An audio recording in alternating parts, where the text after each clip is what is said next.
Hello everyone, in this video I'm going to show you how to add secret keys or API key to your Replit application. So all you need to do is go to your apps and then select the app that you want to add the key to it, and then press on the plus sign.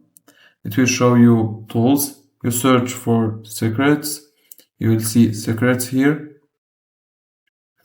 Now, as you can see, session secret and this secret code. If you want to add a new configuration, you press on the plus sign, you input the key and the value, for example, an API key from OpenAI to link ChatGPT to your app or anything like this. And this is super important for your application, because if you store the API key elsewhere, not here, it will be shown here in the URL, and hackers can hack into your account easily, and they can use also your secret key, and you know that this costs money. So yeah, this is how you do it. If you find this video helpful, don't forget to like and subscribe, and thank you for watching.